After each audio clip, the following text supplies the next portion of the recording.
अस्सलामुअलैकुम वरहमतुल्लाहि वबरकातुहू। एक देहाती रोजाना काठ कबाड़ से 10 ईंटें खरीदता साइकिल पर लाद कर चला जाता। कबाड़ का मालिक हैरान हुआ। एक मजदूर जिसका नाम बासत अली था, वो हाजी साहब के भट्टे पर काम करता था।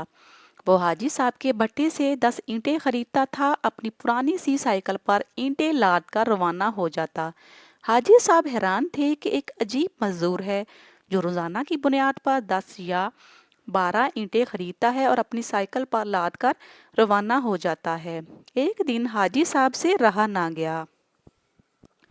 उसका ये तजस्सुस हद से बढ़ गया। एक दिन हाजी साहब ने पीछा किया और हाजी साहब ने ताक़ब करते हुए चलते चलते वो शख्स ईंटों के एक ढेर के करीब पहुंचा। अपना साइकिल रोका, साइकिल से ईंटें उतार कर उस ढेर पर रख दी।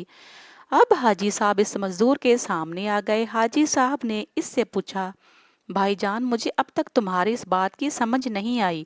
तुम रोजाना मेरे भट्टे से 10 ईंटें खरीदते हो और ईंटों के ढेर पर रख देते हो। तुम एक साथ भी ईंटें खरीद सकते हो, मगर तुमने ऐसा ना किया। आखिर इसकी क्या वजह है?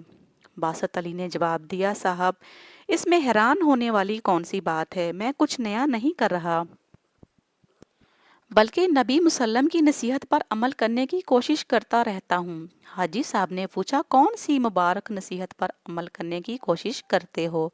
बासत अली ने हाजी साहब को एक वाकया सुनाया। एक दफ़ा एक शख्स आप करीम की खिदमत में हाजिर हुआ और कहने लगा, या रसूल अल्लाह, मेरा अच्छा भला कारोबार चल रहा था, मुझे किसी चीज़ की कमी नहीं थी, मगर अचानक मुझ पर ज़वाल आ गया, मेरा सब कुछ ख़त्म हो गया। आखिर इसकी क्या वजह है? आप करीम ने फरमाया, अपने सहन की दीवारें ऊंची कर लो, सब ठीक हो जाएगा। वो शख्स मजीद कुछ सवाल पूछे वहां से रवाना हुआ।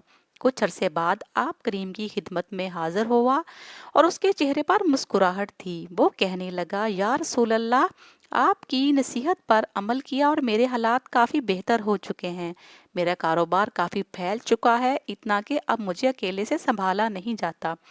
लेकिन एक बात की मुझे अभी तक समझ नहीं आई कि ये रिज्क की कशादगी का सहन की दीवार ऊंची करने से क्या ताल्लुक है। आप करीम ने फरमाया, तुम्हारे घर की साथ वाली गली से एक यहूदी घोड़े पर सवार होकर गुजरता था, जबकि उसकी नज़र तुम्हारी बीवी पर पड़ती थी और तुम्हारी बीवी की बेपर्दगी होती थी। अब तुम्हारा सहन ऊंचा हो चुका है और तुम्हारी बीवी की बेपर्दगी नहीं होती, इसीलिए अल्लाह ताला ने तुम्हारे रिस्क में बरकत डाल दी है। कुछ कदम आगे मेरा भी एक छोटा सा सहन है, जहाँ मेरी 2 बेटियां जिनकी उम्र 6 और 7 बरस है रहती हैं। मेरे घर के सहन की दीवारें बहुत छोटी हैं, उनको ऊंचा करने के लिए 1500 ईंटें दरकार हैं, मगर मैं गरीब मजदूर हूँ, एक साथ सारी ईंटें नहीं खरीद सकता।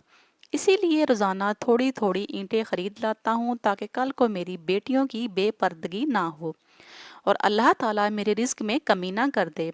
ये सुनकर हाजी साहब की आंखों में आंसू जारी हो गए। उसने मजदूर से पूछा, अब तक कितनी ईंटें जमा हो चुकी हैं? बासत अली ने जवाब दिया कि 2 महीनों की मुसलसल कोशिश से 600 ईंटें जमा हो चुकी हैं। हाजी साहब ने ना सिर्फ मजीद ईंटें फराहम की, बल्कि बगैर किसी कीमत के मिस्त्री से कहा कि इसके सहन की दीवारें तमीर कर दे। इसके अलावा बासत अली को नौकरी पर भी रख लिया। मजीद अच्छी वीडियोस के लिए हमारे चैनल को सब्सक्राइब करें, साथ लगे बेल आइकन को भी ज़रूर प्रेस करें। शुक्रिया।